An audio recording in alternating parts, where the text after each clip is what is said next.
How's it going, guys? Your new Bod City Nightmare back with you once again on screen for the first time in a while, and I'm going to be doing a little bit of these reports slash reports, you call them. I'm be doing these. I'm not sure if I'm going to do them for Raw and SmackDown as well, and Dynamite, but I'm definitely doing them for the big shows. Summerslam last night.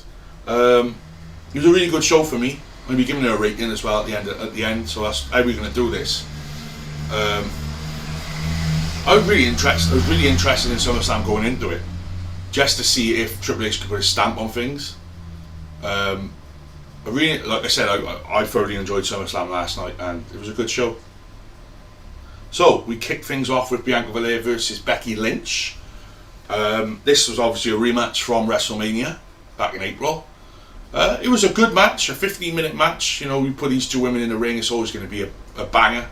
And it delivered, I thought. Not as good as their WrestleMania match, I thought that was a bit better. I think they had a bit longer, that match. Bianca winning with I think she hit the Spanish Fly and then hit the KOD for the win over Becky, so maybe that puts Becky at the back of the line. But then comes out Bailey, coming back after a year of absence, for a year. Great to see Bailey. If anyone watches my Twitch streams or anything like that, if you want to follow me on Twitch, it's twitch.tv/newportcitynightmare. I love Bailey. She's great. I've named my cat after her. She's fucking brilliant. So she come out, stood on the ramp, and then coming out then was Dakota Kai, who was released in April, if you remember. So and then after that, Io Shirai, or as her new name is, Io Sky, EYO Sky. So bit of a different name, but I'm not terribly worried about that name. You know, it's not as bad as fucking Butch, is it? Come on now. So they had to stare down in the ring. Becky stood with Bianca Belair. So maybe that's going to be a bit of a faction coming forward. We'll see about that. Coming up after that, it was Logan Paul, legend it is, or not, against The Miz. I wasn't even interested in this coming into it. It's like I said, I haven't watched every Raw going forward, but what I've seen, you know, Logan Paul was great at WrestleMania in that tag match against the Mysterios with Miz, but he done really well. I was impressed. I saw him moonsault to the outside, frog splash through the table. Miz went for the clothesline. Logan ducked, nearly hit his wife. Skull crushing finale. Logan Paul wins, and a babyface reaction for Logan fucking Paul. Brilliant, great match. You know, it showed later on that that them ropes were not being supported properly, or maybe because they didn't have the LED board, the ropes weren't as tight.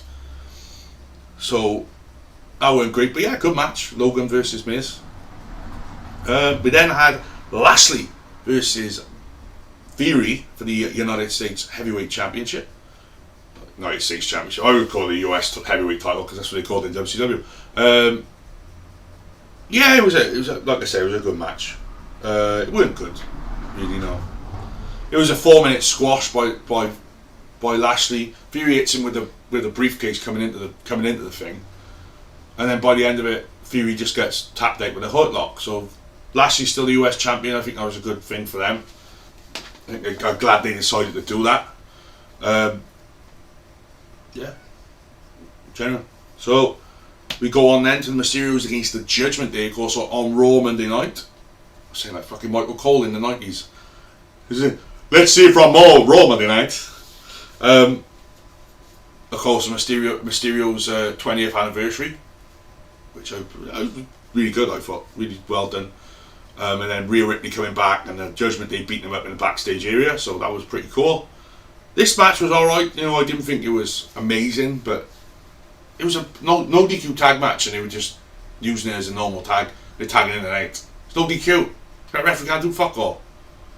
So I was a bit stupid, but Edge, anyway, halfway through the match, Edge comes out, comes out of the fire, old Brood style, a very brutish theme as well. It wasn't his old theme, you know. I thought he would have went back to Metalingus, but he didn't. Edge comes out, spears everyone. Double 619 one of Mysterio's and get the win over the Judgment Day. So the Judgment Day continues to get pissed on. I imagine we're going for Edge and Finn Balor at the Clash. I'm going to be there. So I'm probably going to be doing a few videos and putting that up on the night of Clash at Castle. So we'll see you for that. But yeah, I don't know if I'm going to how long I'm going to do these reports for. I'm going to be back tomorrow for a report on the Ric Flair final match. That looks like a really good fucking show though, so I'm going to watch that tonight. So coming up next we have Pat McAfee against Theory. Against Happy Corbin. Sorry, I'm thinking of fucking WrestleMania now. Yeah, Pat McAfee versus Happy Corbin. Happy comes out dressed up in the Indiana Colts gear. Whatever, I'm not an NFL fan and I never will be. Yeah, so this was scary at times. Pat McAfee at one point went onto the top rope when he jumped up. Normally he jumps up to do the superplex. He nearly fell then. Then he went onto the ropes to go and do a dive to the outside, and he nearly fell then. And when he done the middle rope, the finish was a middle rope Code-Red, or the Sunset Flip Bomb. And he nearly fell then, and he went on his head when he flew over. So yeah, it was a bit scary at times, but Pat gets a win, and I'm happy with that because I love Pat McAfee. So and it's always good to see Happy Corbin fucking lose. Hate you. But yeah, we had.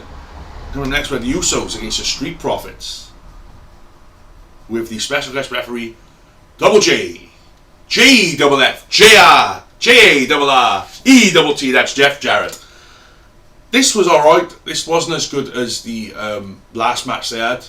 You could see Montez Ford was maybe turning heel. He was getting a bit aggressive in there. So I think that's the game for them to turn Montez, which I think, and obviously have him as a single. I'm game for that. Montez Ford is absolutely amazing in the ring. I love Montez, and they got the win, the Usos, with the 1D, one and done, on Angelo Dawkins for the win. Still undisputed World Tag Team Champions. I thought we were going to have a change here. I thought the Profits were going to win, but we didn't. It's a shame, but big win nonetheless for the Usos. Going next, we had Liv Morgan against Ronda Rousey. Oh, actually, we had the Seth Rollins crap as well. Riddle comes out, arm taped, gets a stomp once again. So, looks like we had Rollins and Riddle that we should have had tonight, or last night, I should say. Should have had that last night. We didn't, which is a shame. But looks like we're going to get out of the Clash. Them two together. Oh, no problem with Riddle and Rollins in the ring. Two of the best. Then we had Liv Morgan against Ronda Rousey. This was literally 4 minutes. Ronda beat the crap out of Liv for 3.5 minutes. Liv gets like a roll-up thing, like she stood up and she had her arms down.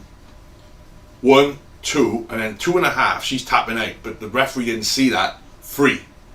So Ronda loses. Liv Morgan still the SmackDown Women's Champion. This is just a way of Liv having a longer reign as a champ. I imagine at the Clash that Ronda's going to beat her as a heel. Could even see Charlotte this coming week on SmackDown. I believe Charlotte's in Nashville, so she's probably going to be at the Ric Flair's final match tonight. You'll see about that. And a main event. Oh, what a main event it was. Roman Reigns, the undisputed WWE Universal Champion, the Uwu, against Brock Lesnar. But Roman comes out. Roman is just, he's trying to he thinks he's the Undertaker now, doesn't he? He takes fucking years to get to the ring. This started, Roman started coming to the ring at 4 o'clock in the morning for me. Oh, there's my food. And I don't think the match started till 20 past fucking 4 in the morning. These two entrances took fucking forever. This was Big Fight Feel. This is what this was. This was a boxing match. This was a boxing build-up. And then Brock comes down to the ring, and then he stops and starts walking somewhere else. And there's a fucking tractor to the left side of the ring. and he takes his tractor down to the ring, and then they do the, obviously Mike Rome does the announcements, Brock does his own announcement, Roman gets announced, and then he just Lopez presses him off the top. What? And with that, Brock decides to destroy Roman all around the ring, putting him through tables, throwing table parts at him and all this gear. And then it happened. He went on the tractor and he moved the ring and then picked it up on his head. Oh my fucking god. This was brilliant.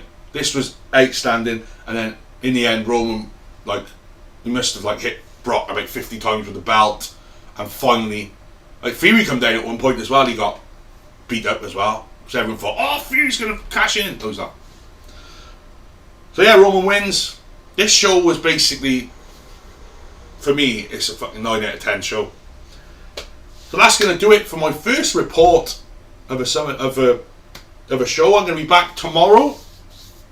Should be back tomorrow for Ric Flair's final match. I've been in Newport City Nightmare. If you like this content, give us a subscribe. Maybe